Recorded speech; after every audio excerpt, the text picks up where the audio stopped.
Welcome to The Drummer and the Great Mountain, a podcast where we share effective tips and practices for working with adults ADD, ADHD in a natural, effective way without the use of medications. Each episode, join me, your host, Bahman Sarram, along with the author of The Drummer and the Great Mountain, Michael Joseph Ferguson. Join Michael and myself in an interactive discussion of sharing our stories as we journey together in transforming what can be the gift of being what we call hunter types. This podcast is intended to be your audio companion to the book written by Michael, who joins me each episode where we both will strive to foster dialogue, give you our personal insights, and share both of our experiences on this similar path that we are all on. Our intention and hope is that along with the book, this podcast gives you an additional perspective as you listen to us delve deeper into each chapter of the book to give you even more tools to go along with what it is that you are reading.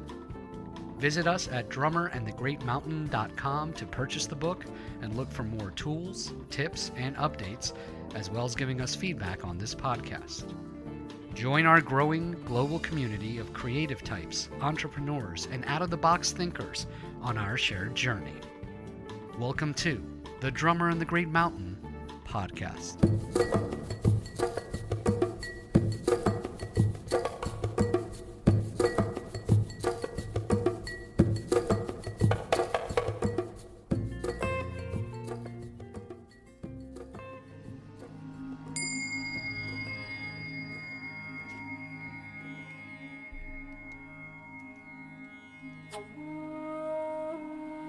Tug on anything at all, and you'll find it connected to everything else in the universe.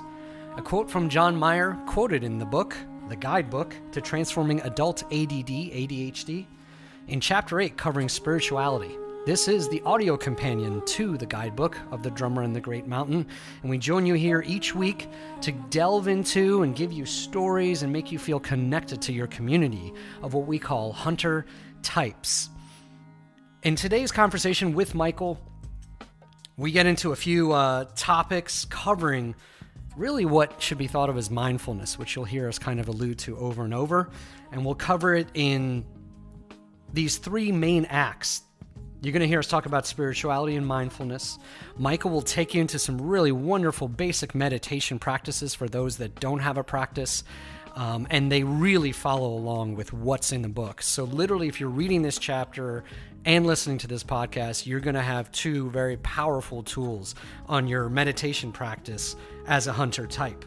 So we'll get into mindfulness and meditation, and you're going to hear us kind of wind up with the topic of gratitude. Some really, really good stuff there and on how gratitude brings this all together. I want to remind you, this is The Drummer and the Great Mountain. We can be found at drummerandthegreatmountain.com. Click on that Facebook link. Share more and more with us as you have been. Keep it coming. We're inspired. We are motivated by your feedback, so keep it coming, and thank you to those who already have. And without further ado, let's take you to my conversation, my sit-down with Michael on the topic of spirituality here on The Drummer and the Great Mountain podcast. The term spiritual comes from the Latin word spiritus, meaning breath. In simple terms, breath. The opening sentence of Chapter 8 on spirituality, what we really want to think about coming off of navigating emotions, which we covered last time. Really think of this as mindfulness. That's all that this chapter is trying to communicate, and that's what we're here today to discuss on the Drummer and the Great Mountain podcast. Your guidebook to transforming adult ADD, ADHD, and this is the podcast, the audio companion, to help you follow along in the book and give you some stories to share and just be part of our hunter community. For those of us just joining us, that is what we are, a hunter community, and as always, joining me is Mr. Michael Joseph Ferguson. Good morning, my friend. How are you? Good morning. Nice day in Southern California. We're back after a little time off, a hiatus for the July 4th holiday. I find myself saying this every time, but I've just surrendered, in a mindful way to that it's okay that I say every chapter. I guess what it is every chapter has popped on a light bulb for me in a different way. Maybe it's not the same light bulb, so I don't have to feel redundant. This really, I think for everybody, they're on a different path of life in their path of being mindful and the practices they go forth in being mindful. So give us kind of your outtake, how you approach this chapter, and let's get into this topic of really what we want to come off of navigating emotions, which is mindfulness. Yeah, so this is there's a lot here, and it's one of those spirituality is sort of such a it has such a charge to it, and sometimes there's a direct association with religion, and then that brings up all sorts of people not agreeing with each other on what they mean by this. So, but I felt it's important because I think there's in terms of the book offering a holistic approach to ADD, and again, hunter type is the term that we've been using. Spiritual needs are definitely human needs, and it's sort of it's kind of a need for meaning, but also I'd say that the prime focus today, as you mentioned, is mindfulness, which I think is that's everyone can understand that term. But then there's also this connection with um, so in starting, we were just discussing before the podcast. I wanted to mention uh, Alan Watts is a very fairly well-known 20th century philosopher. I've listened to a lot of his talks, and one of the points that he makes is that modern one of the probably the biggest cause of suffering to modern man is perceiving ourselves as separate, which is Hmm. an inaccurate perception. Like just on a basic level, even from quantum physics, we are all interconnected. Even though we perceive ourselves as being separate from the world around us and people around us, that's actually not the case. We are actually exchanging atoms with everything else. Everything is interconnected, and so that's the truth with a capital T. We are all Hmm. interconnected, but perceiving ourselves as separate causes an immense amount of suffering. It keeps us often in states of depression, and and it's something in our Western thinking that other cultures don't have that as much as we do. And it's almost like a cancer within our thought form that really does cause us a lot of suffering, and it does lead to depression, and it's the idea. I think the core of it is an idea is that we need to pull it off on our own. We cannot ask for support from someone else, or we are not connected, or we're not worthy of that connection. So spirituality in the broadest sense is not just sort of a transcendent being that we may or may not feel connected to. There's also that interconnectedness within everything, within connected to all of us. And it And so, seems, sorry if I could say it, sure. just it seems like how this connects to what this book, this journey, this podcast is all about. It seems like this is one of those things you really want to grasp onto, because it almost seems like when we're spinning our wheels, and this is just my thought, tell me what you think. It almost seems like when we're spinning our wheels as hunter types and we're not on the transformation process, and all the frustrations we've so far in this podcast and in the book described that goes in being a hunter type, it seems that when this light bulb goes on about that you're that there's a support, and I just don't mean through finding other hunter types, just in that Yeah, broader sense of mindfulness and spirituality. It's yeah, almost like if you know that, then you can start the transformation process. And if you've ever, as a hunter type, and I can speak for myself in many facets of, you start something, you're not able to finish it, whether that's a new discipline or a new whatever it may be, a lot of times I can reflect and say it's because there was a disconnect. And then when you start feeling that connection, it almost helps you to do anything new in your life, and most hmm importantly, stay with it.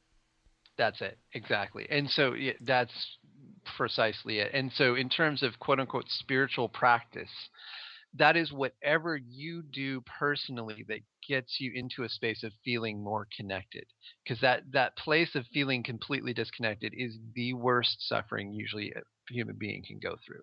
So a practice that, and it could be a religious practice, it could be getting out in nature, it could be playing music. To me, that is how you feed yourself spiritually. Reading things that inspire you, art, creating art of any kind, that making that a as important part of your life as the healthy foods that you eat and how which the work you're perceiving in the world. It connects to meaning. It connects to your emotional well-being. And so, in the broadest sense, as you listen to this podcast, maybe you can start thinking about what it is that brings you that connection, that what actions do you take that have in the past at some point or even in the recent past given you a sense of spiritual connection that brought you back so that you feel connected. And then usually you'll start to see when you're in that space, things start to click a little bit more. You feel a little bit better about yourself and you start to draw things to you that inspire you and get you moving. And so I think spiritual practice is it's extremely important. And again, it's completely individual. Everyone, my sense of it is, don't get in your head about it. Find something that actually does give you that connection, not what you think you should or what someone else told you gives them connection. It's like, what do you do? What can you do? And it can be anything that gives you that sense of connectedness and moves you into a space where you feel empowered that you can actually take some action with your life. And with that, I mean, all of what you're saying comes through in an energy to me that translates to about once you feel connected to, as Michael's been saying, agnostic here, whatever that path is for you. Nowhere here do we say what that is or should be. Whatever that is for you, it's different for everybody. It does come down to, frankly, whether you're praying or you're meditating. To me, always, and this is just me, you've always been meditating. It is a form of meditation. If we just take meditation as that 30,000 foot aspect concept of what it is, it's about taking a breath, slowing down, and in some meditation practices, picturing what it is you want or what it is you don't want and what you're trying to what obstacles in a way you're trying to remove. So what it sounds like to me is, and it came across this way in reading the book, and you've mentioned it, this is really about, it's back to mindfulness, which connects, we always have interconnections on this podcast, to the 2 sessions we spent on navigating emotions. Because one of the big things we drove was about being mindful. Well, being mindful is like anything else, something you have to get good at. Most hunter types, when you're not transformed, speaking for myself, not good at it, because we seek this stimulation. We seek this aliveness, right? And you mentioned this. This is the theme you mentioned over and over in the book. I'm getting this all from the book, And so when you're kind of always on the hunt for that emotion, mindfulness doesn't really play into there. But the transformation is that balance. So everyone could benefit from some type of mindful meditation practice, but tell us why, Mike. What is it you found in writing this chapter, why it benefits hunter types especially, since that's the concept we're in? Yeah, well, and again, this is it's a good segue into it. I think mindfulness and meditation practice, these are very subjective things, but there are some key. I would say the first thing I would say is mindfulness. The entire book is about mindfulness. Every single point that we've made throughout the entire podcast, whether it's diet, whether it's intending what you want with your life, whether tracking your emotions, all of this centers around mindfulness and awareness. And my sense is it's like a muscle, and you build it through certain practices can really help strengthen this particular muscle of awareness. And the other analogy I would say is that when you are unmindful, when you're not fully present in the moment making decisions on your life, then you're basically a passenger in your life. You're in that reaction mode continuously of like, I'm just reacting to the next thing and the next thing, and that's what causes suffering. That is kind of at the root of most suffering, is just not being mindful and present. That's such a brilliant analogy, though, and I'm not necessarily saying you created it, but I just love the way you approach this, because when you just said about being you said something I don't even know if you realized you said it and how beautiful it was. Being a passenger, and the immediate thing you said after that was being reactionary. And one of the things we talked about in navigating emotions was it not hunter types and what I call the spikes in the graph, those times where when you're not doing the things to transform as a hunter type, you turn into, Dr. Jekyll, the other side of you. And those spikes are what? Those are reactionary things. There is no Yeah. mindfulness there. And I love the concept, this imagery that if you're a passenger, you're reactionary, and if you're the driver, you're in control. So that's very powerful. Well, I thank you. I appreciate that. Well, and again, these are all things, to be complete transparent, I'm continually working on this. Same So here. this is just Same an here. ongoing journey of being mindful and making mistakes and coming back. But there are definitely practices that I've seen and many hundreds of thousands of people have found have been useful in terms of cultivating mindfulness. Um, and so so just to give this is one of the examples that I've really enjoyed that I always keep coming back to. There's an author named Stephen Levine, Levine, who's written a number of books on meditation and mindfulness, and he did a lot of work with the dying and being with people through their dying process and bringing awareness and consciousness as people are passing over. And one of the examples he gives is that if there's a part of us that's just awareness itself. Beyond our brain and our thinking abilities, there's awareness. There's this piece that is just watching things happening. And so the example that he gives is if you're sitting and reading a book quietly by yourself and you're engrossed in what you're reading, and someone in the other room says, "Hey, would you like a drink of water?" And you just keep reading and you don't quote unquote hear them. You just keep reading and you literally did not process that happened. And they finally have to come over and tap your hand and say, "Hey, would you like some water?" And then you say, "Oh, I'm sorry, I didn't hear you." Well, your ears were functioning. What part of you did not actually hear what was said? And so it's where your awareness was, your Mm, attention was. That's where that's awareness, because the functioning of your brain heard what happened, heard what came in. of And course. so connecting with the part of you that is just awareness itself is often at the core of spiritual of mindfulness practices and meditation practices. And specifically, so to give some specific examples, and again, there's quite a few in the book. The most simple mindfulness practice that I know of is sitting down for 10 minutes, 15 minutes, sitting quietly, getting comfortable, and just resting your awareness on one particular point and keeping it there. That's sort of the core of any mindfulness practices, one pointed awareness. And so you can just sit for a short period of time and rest your awareness at the tip of your nose. And as you inhale and exhale, you just watch that point where air is entering in and exiting your nose. And you just hold your awareness at that point. You don't follow it in, you don't follow it out. You just rest your awareness at that point and you sustain that presence in that one particular location for, say, 10 minutes or 15 minutes. And then you can stop. And if you do this on a daily basis for a few days, you will notice the difference. Like your mind will start to quiet down, the chatter will start to quiet down. This is the simplest meditation practice I know, and it's extremely powerful. And some of the most, what I would consider, advanced students in the areas of meditation, this is their practice. They will just sit quietly and rest their awareness there. And the whole world starts to fall away. And your whole attention falls in this one place. And as you do that as a practice, it's like lifting weights. Then throughout your day, when you have a practice like that, say in the morning, you're more able to then stop that reaction cycle from potentially starting, where something occurs and then you react without thinking and then you regret the reaction, or you Hmm. didn't go in the direction that you wanted to go in. Having a practice like this, and again, I'll give you another practice as well to explore.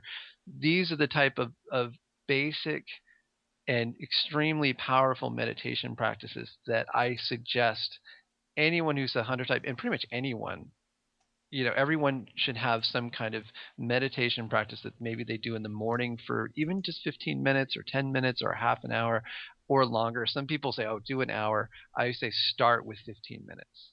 Hmm. Start there Hmm. and then move it from there. And what you'll end up finding is over time it gets a little easier and you're like, "Oh, okay, I can do this for a little And longer." if I can, Michael, the starting small thing is nothing to be ashamed of. Mm-hmm. One of the first things you suggested to me a long time ago, it was literally our first kind of goal, if you will.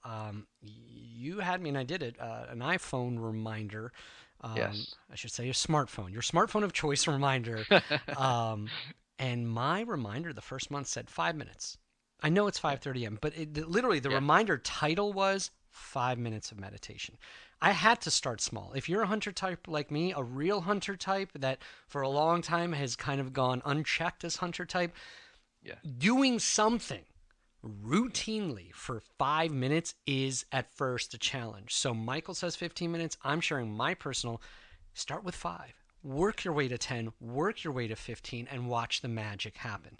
And as yet another way I find myself whenever I'm talking to you on this podcast to tie the images I'm seeing while you're talking, and I get images of always tying it to hunter type. And when you were describing how this, you say the three things this will do for you as a hunter type, Yeah. slows you down, which you need, Yeah. calms your nerves, and gives you what you were describing was it gives you a daily anchor. Yeah. And what I was picturing while you were saying that was a hunter. Literally, I was picturing a caveman that when he's at his best for the hunt, is you see sometimes, you've seen in movies, you've seen in cartoons, they actually go to the corner and they just like sit for five Yeah. minutes. And think of yourself, when you're thinking of yourself in this way, why Michael says this is so important, and it is, and why hunter types will benefit is remember, we're not trying to change you being a hunter type. We're trying to take all the advantages of it to Yes. their full throttle. And so That's right. picture as a hunter type that you are built, wired, as Michael has said from chapter 1. You're wired this way, and that wiredness now in this imagery I'm trying to draw is to be on the hunt. That's fine. Mm-hmm. But by giving yourself that 5 minutes in the cave, that 10 minutes in the cave, in between the hunts, are you not going to Mm-hmm. be more successful on the hunt instead of just always going? And that's the imagery that came to me. So I just wanted to share that with the audience because that's, and it's so simple, right? It's free.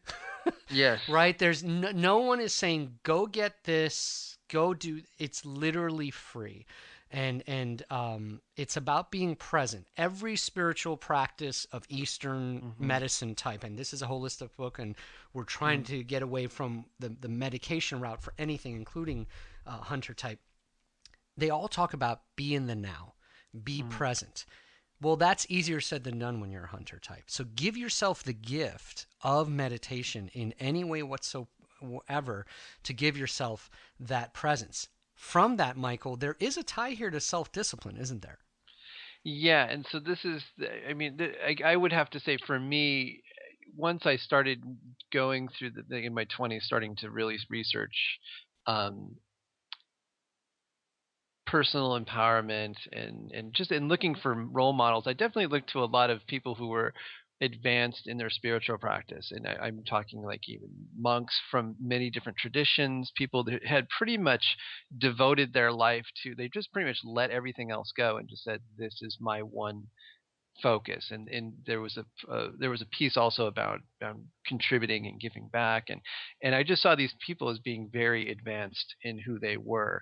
And so the piece the what keep what, when you read a lot of their writings across the board, the one thing they say is self-discipline equals freedom. And I can attest to that 100%. When you have self-discipline, when you're no longer fighting yourself, when you have the ability to state what you wish to create and then create it without all of the um, friction of your own inner questioning and challenges and all that, when you're able to streamline just a little bit, because it's always going to be there, you're far more free as a human being. You're far more able to then not get into situations where you're forced to do something you don't want to do, and you're more able to take your talents into the world in the least effortful way possible. That's maybe And the best way to and put it, but that's the point. and with that, and with that comes what you just summarized. I'm now just putting the tail on it, putting the cherry on top, which is Yep. if you're in that position in life as a hunter type, watch your hunt. Whatever it is you're hunting for, whether it's a few things, when we talk about the working world and how hunter types most benefit, which is doing a few things, not just one thing, you're going to Hmm. have so much more focus for those hunts. Trust me, it's true. And Yeah. this is absolutely true. I know you had another exercise you wanted to take us, so you've given us one, but I let's get to that. But I feel like getting to another topic that you bring up in this chapter is about gratitude. But I want to tie that in and have you tie it for us. About gratitude, there's body image, which a lot of hunter types, I can speak for myself, Hmm. certainly have gone through, and how this all, because this leads beautifully to what we're going to cover in the next chapter in the next podcast, which is actually diet and exercise, something we've built up to, Hmm. but we're actually going to get into it.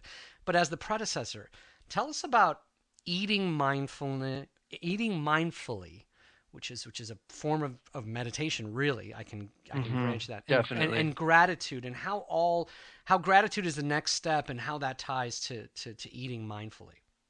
Yeah, definitely. So gratitude is so again going back to sort of like what causes suffering, like emotional suffering, mental suffering. Um, Most of it comes from this feeling of it's never enough. And this is something just rampant in Western culture.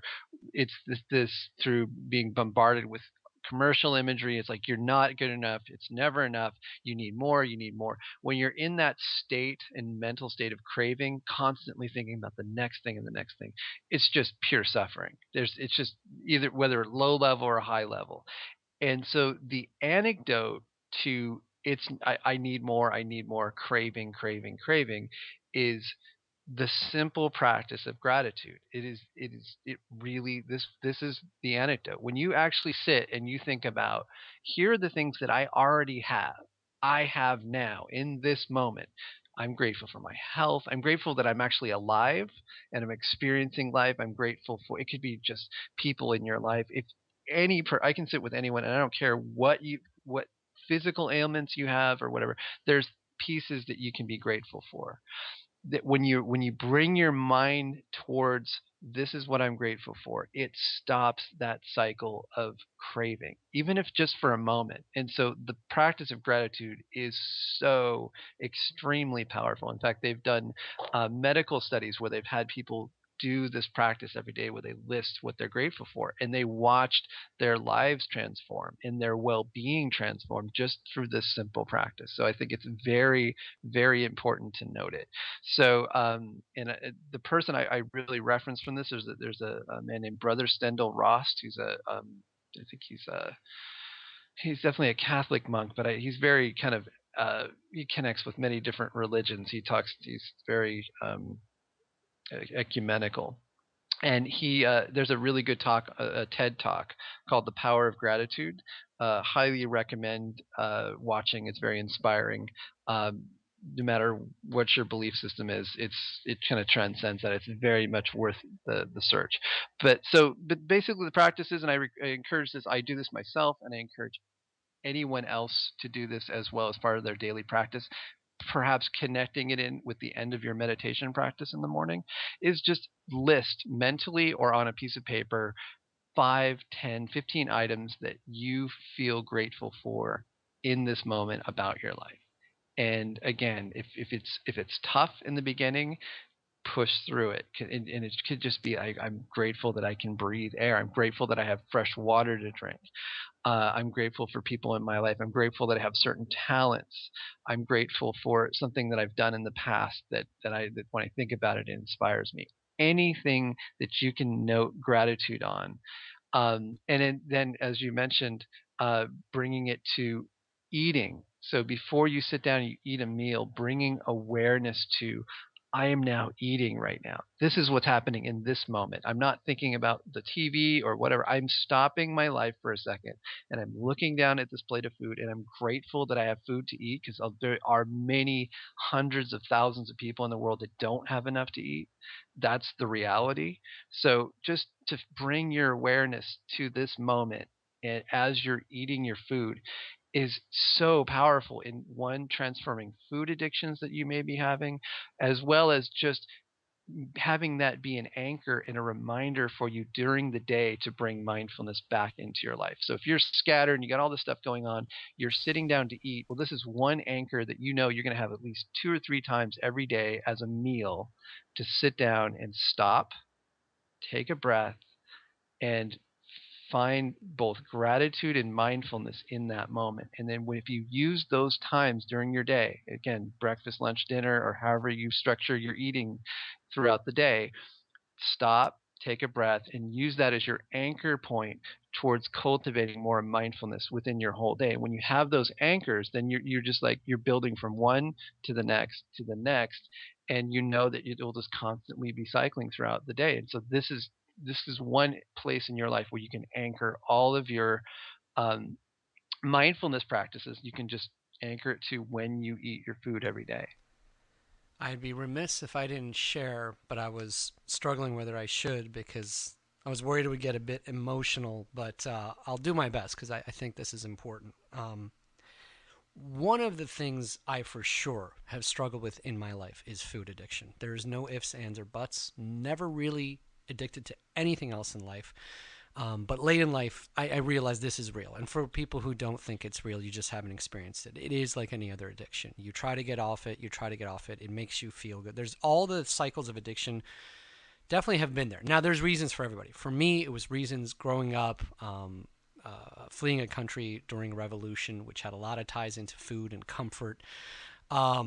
Fleeing the homeland in the midst of all this, where a homeland where food is just everything. It's our culture. And long story short, to give the Reader's Digest, that did build a bad habit. And one of the terrible habits I've had for 40 years that I continue to work on, but more than ever I work on as a hunter type, is eating too fast. And as Michael, you were talking, it just brought up so much, and I can't be the only one, so that's why I want to share that this is such a simple exercise. And it is no coincidence, Michael did not know this before.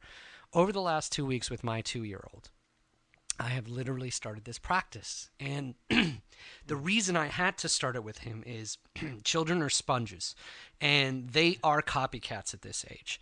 And I've been kind of told by my family over the last year or so that my little boy is very much copying his dad's eating style. And you can say, oh, well, that's a boy. But no, he is. He's really, over the last year or so, he really doesn't take time to chew his food and take it in. And I kind of put it off. I was kind of in denial. No, he hasn't learned that from me. But I woke up as I was going through this hunter process. I have to be completely honest and said, no, it is. That is why he's eating like that. He sees me eating every day. So I made a decision. That as I work on this for myself, it is going to be his gift too, and I'm going to teach him early on. So literally, as Michael was talking, I was getting chills because over the last 2 weeks, this little boy has now prompted me that when we're eating dinner together, we both have our bite, and I have him look at me. I say, look at me, look at Dada, chew, chew, chew. So we do that, and then I have him take a big, deep, sweet breath, and it is the sweetest thing you've ever seen. But it's not for him, it's for me. But through being it for me, and can I tell you, he's now doing it on his own. He is now. He was eating his snack the other day, cereal and milk, organic, of course. And I heard him from the couch chewing, and then I heard him blow it out through his mouth. I cannot tell you how powerful this is, ladies and gentlemen of our hunter community. Yeah. Eating mindfully. Let me summarize. Quiet gratitude before eating a meal. Ancient wisdom. It reminds you that you do have food to eat. Do you see the tie-in Michael makes here to gratitude? This is 3 exercises in one. This is a meditation, absolutely. Yeah. It is a discipline. It's tied to gratitude.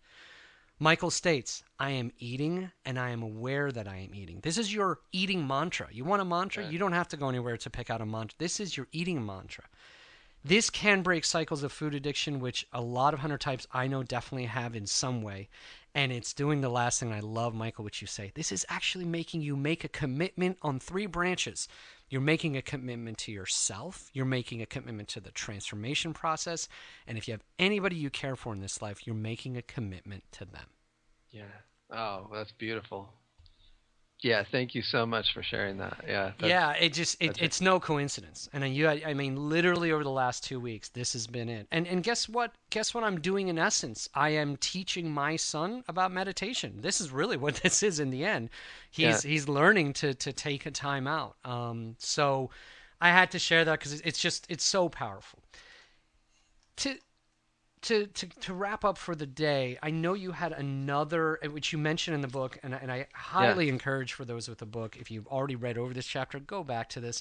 Can you take us through the body image talk and just take us through a little bit of that as we kind of close in today? Tell us about the body image challenge. Absolutely, and I'm going to give a couple references because all of this is there's a whole world here if you've not really explored meditation and mindfulness. That there's a lot out there, and there's also a lot of confusing, conflicting, and sometimes fluffy, as I would call it, spirituality. And Sure. so, before going into this meditation, I'm going to give I give three teachers that I think are worth exploring. That are I don't know. They're very well respected. One would be the great Thich Nhat Hanh. Um, if you look him up online, I think it's Thich, and then not Nhat, and Han is Hahn. Uh, Amazing, beautiful man. He's probably getting close to the end of his life. His teachings are amazing, coming out of sort of the basic Buddhist traditions of meditation. Highly recommended. Reading his books. There's many talks online. Definitely, and very again connecting to whatever your belief system is. These are people that I feel like transcend any particular religion. The second would be Pema Chodron. She's a Western teacher, female. She's amazing, beautiful teacher in terms of mindfulness. Pema, and then Chodron, Chodrin, I believe. And the third one, and this is the reference to this meditation, is another Westerner who studied many mindfulness practices in the East and then came back and has been teaching for at least 30, 40 years. I remember hearing it when I was a kid. Shinzen Young. So that's Shinzen, and Young is Young. So for a long time, this actually meditation was on his website, and I just checked it. It's no longer there, but he has a whole group of videos online and lots of free material to check out on mindfulness. And you can find him at shinzen.org, SHINZEN.org. And this is one of the most basic meditations you can do. So I'll walk you through it. And then again, this is covered in depth in the book. And he calls this body, image, and talk, or BIT meditation. And I found this particular meditation to be extremely powerful. And so the primary directive is you spend a few breaths on three particular what he calls sense gates. And these are, the first one is body sensations. So that's the B in BIT, is body sensations. The second is imagery in your mind's eye. So as your thoughts arise, there's images that appear in your mind's eye. That's the next sense gate that you would be referencing. And the third is talk, which is the chatter that happens in your brain. The talk of just, and if you bring your awareness to it, you're like, oh my gosh, this is happening all the time and it never stops. And so what I found from this meditation that I'm going to walk you through, that doing this particular awareness practice, I found has given me an ability to, as I've been doing it, quiet down my mind tremendously and very quickly. And what I like about it is it doesn't push away um, any particular thoughts, or it doesn't. It's not about resisting things. It's just about bringing your awareness to what's happening, and through doing so, it actually quieting down your body and your mental chatter. So the basic meditation is you start by touching your thumb to your index finger. So there would be three things that you're going to be doing. So thumb to index finger is body. And so for, say, 3 breaths, you bring your awareness to one point. You pick a point on your body, specific point, and you bring your awareness to that point for 3 breaths. And you just breathe in, cycles through. And if your mind moves to some other point in your body, or your thoughts or whatever, just come back to that one point. And just pick three. So start with 3 breaths, and you can expand from there. So just 3 breaths, pick a point, rest your attention there, and then release your fingers. And then take it a couple breaths. And then the next um, fingers that you'll be touching, you'll be touching your thumb to your middle finger, and you're going to basically say imagery. So this is going to be the imagery in your mind's eye that arise as thoughts arise. And you just bring your attention to the imagery in your mind's eye. So thoughts will appear, the things will come up in your mind's eye of just things in the past, the future, or fantasies, or whatever. You just watch it as if you're watching a TV screen. So you're just bringing your full awareness to what is arising in your mind's eye. And then you do that for 3 breaths. You release your fingers. You take a breath or two. And then the final one is you go thumb to your ring finger, and that's talk. And you can even, for each one of these, you can just say the word at the very beginning. You can say the talk. And basically now you're bringing your awareness to between your ears. You're listening for the chatter and the talk that's happening inside your brain in that moment. Your brain, you're constantly, there's always talk going on, just for everybody. It's rare that ever stops. So bringing your awareness to that. So you thumb to ring finger and you just say talk, and you bring your awareness to the talk and the chatter happening, and you just listen, and you just like you're listening, but you don't allow anything else to, you don't think about your body, you don't think about anything else, you just bring your awareness to the talk. And you don't try to stop it, you just bring your awareness to it. And then for 3 breaths you do that, and then you release your fingers and you take a breath. And so that is the entire practice. And so you can expand that to 3 breaths. You can go through multiple cycles of that. My personal experience with this meditation has been profound. I found that by doing this and start doing this every morning for, say, I don't know, like a week or 2 weeks, that what ends up happening for me personally is when I say bring my attention to talk, the awareness of the talk quiets it down. It just goes and just goes very quiet. And in that experience of just not hearing the chatter in your head when it's just been going pretty much your whole life is so amazingly peaceful. It is the most wonderful experience. And it takes a while, from my personal experience, to get to that place where it actually really starts to quiet down. But it starts by bringing the awareness to it. And so the other benefit that I found is that it's almost like I've created these buttons on my fingers. So when I then during the day, if I've access that place in my meditation where my mind has quieted down, if I'm going my day and I'm spinning out and things are happening, if I just put my thumb to my ring finger and go talk, just go right, it's like it's programming that meditation into your fingers. And if you're not doing it all the time, but you're just picking certain times during the day and you constantly go back to refreshing it every morning, it is an extremely powerful meditation technique. And so, and that's it. Beautiful. No That's great. No more simple than that.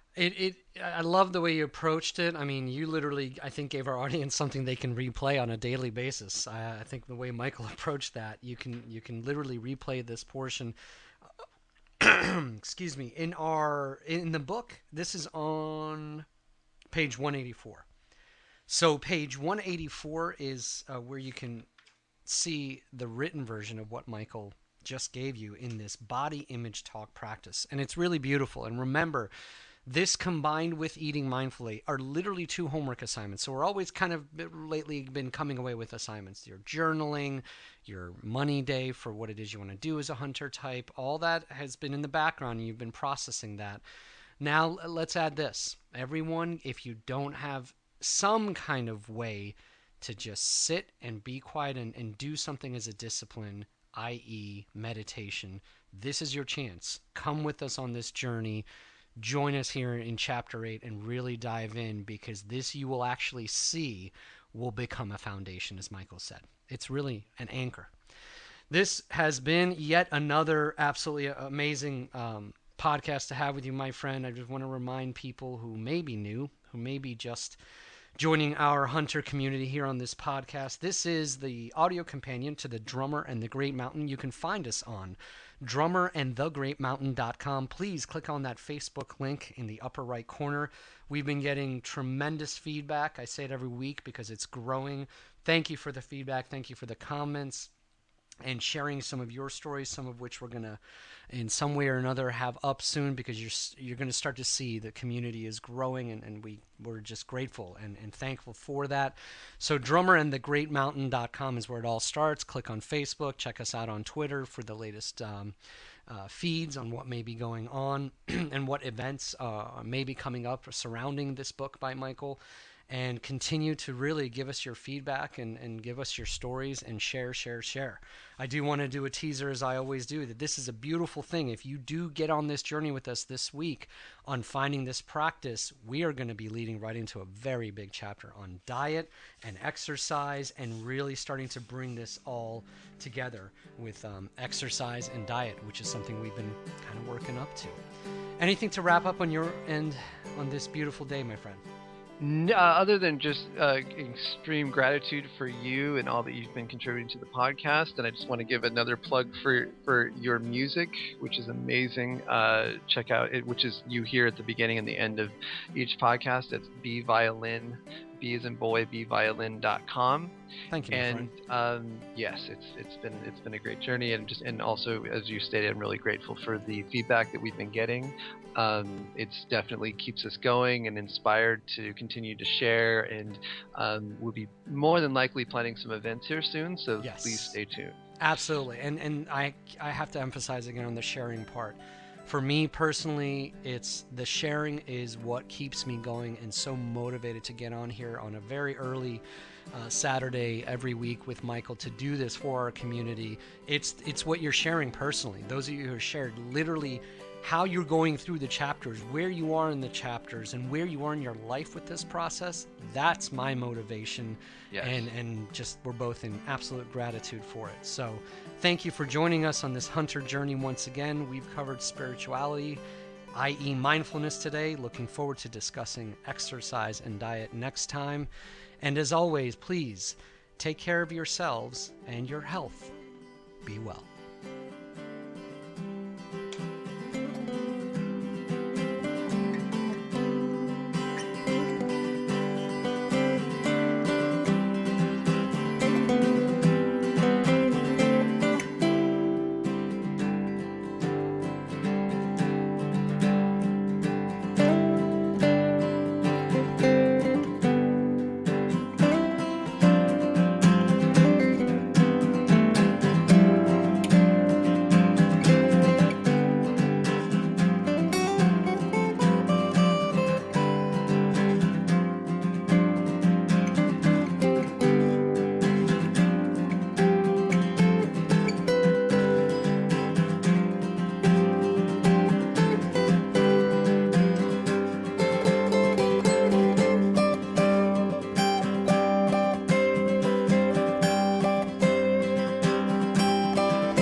Thanks for tuning in. This podcast is intended solely for the purpose of personal growth and not as a replacement for professional psychological support. The views and opinions of the hosts and guests of this show are not meant to be taken as medical advice. It is very important to seek the help of a qualified medical practitioner when making any shifts to psychiatric medication you may be taking, or if you are experiencing extreme psychological distress.